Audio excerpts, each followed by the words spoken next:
تو این ویدیو میپردازم به فیلم ملیسا. در این فیلم یه دختر دبیرستانی توسط 6 تا همکلاسیاش که پسرن مورد تجاوز گروهی قرار میگیره و تبدیل میشه به غار ملیسا. نگم براتون از جذابیت‌های این فیلم. اصلا نباید از دست بدید. تا آخر این ویدیو همراه من باشید. لایک و سابسکرایب و اینجور داستانا هم یادتون نره. بقیه فیلم صحنه‌دارای کانال از دست ندینا. خلاصه که خیلی خفنه. تو آخر ویدیو همراه من باش. برو بریم. دختری به اسم ملیسا که رابطه خوبی با مادر بزرگش داره، اما با مادر خودش رابطه خوبی نداره. یه روز ملیسا با دوستش مانوئلا به مهمانی همکلاسیش دنیل میره. دنیل به چه پولدار است و ملیسا هم روش کراشه. بهش علاقه داره. توی مهمونی ملیسا میافته توی آب بدبخت. شنا هم بلد نیست. دنیل هم میپره تو آب و اون از آب میاره بیرون. به حیاط پشتی خونهشون میرن. اونا یخته حرف میزنن و دنیل میفهمید که ملیسا دوستش داره. دنیل هم ازش سوء استفاده میکنه. خار جعبه. و ایناست که نگم براتون. خلاصه یه روز دنیل ملیسا رو میبره خونهشون و با هم رابطه برقرار میکنن و اینجاست که باکرگی ملیسا توسط دنیل از بین میره. این بده. دوباره بعد چند روز دنیل به ملیسا زنگ میزنه تا میگه که میخوام سورپرایزت کنم جونی عمم. ملیسا رو به خونهشون دعوت میکنه. بعدش ملیسا به خونه دنیل میره. اونم باش کارهای خاک به سری میکنه. لاشی. بعدش میگه چشاتو ببند.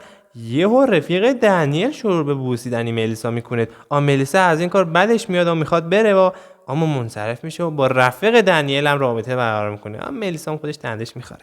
خلاصه ملیسا یه دفتر خاطرات روزانه داره و اتفاقاتی که تو طول روز براش میفته توش مینویسه. یه روز دفترش دستی یکی از رفیقاش میفته و با صدای بلند برای همه میخونه که چه اتفاقی برای ملیسا افتاده است. ملیسا هم عصبانی میشه و دفتر رو پس میگیره و میره. یه پسر به اسم مارکو روی ملیسا هم کراشه ولی هنوز نتونسته بهش بگه. اون روز سر صحبت رو باش باز میکنه و میخواد حرفشو بگه. همون لحظه دنیل به ملیسا زنگ میزنه و بعدش با رفیق دنیل که اسمش آرنالدو سنگار به یه زیرزمین میرن. اونجا غیر آرنالدو 5 تا پسر دیگه هم هستن. عجب اسم شخمی داره این آرنالدو. چیه آرنولده؟ وقتی ملیسا میره به اون خونه میفهمه که قضیه چیه. مجبور میشه با همه‌شون و اینا کنه و رابطه برقرار کنه و خلاصه از همون غار هم تبدیل میشه به یه چی بگم خار مادر یه غار میشه. یه روز دفتر خاطرات ملیسا دستی مادرش میفته و میفهمه که دخترش چه بلایی سرش اومده است. چه تجاوزایی هم که بهش نشده. بعدش خیلی ناراحت میشه و وقتی ملیسا به خونه میاد ازش میپرسه همه اتفاقاتی که توی دفتر نوشتی واقعیت داره؟ ملیسا میگه آره. بعدش هر دوی اونا شروع به گریه کردن میکنن و همونجا این فیلم دراماتیک رومانتیک نمیدونم چی به پایان میرسه.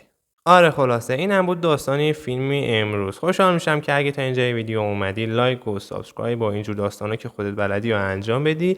به بقیه ویدیوهای ما هم سر بزنید که پر فیلم ممنوعه و صحنه‌دار دیگه بهت معرفی کردم که توی این پلیلیست که این پایین قرار دادم برات گذاشتم. همشون پلیلیست فیلم‌های ممنوعه و صحنه‌دار. حتما به کانال سابسکرایب کن تا فیلم‌های بعدی از دست ندی. خلاصه که تا ویدیو بعدی بدرود و یا علی مدد.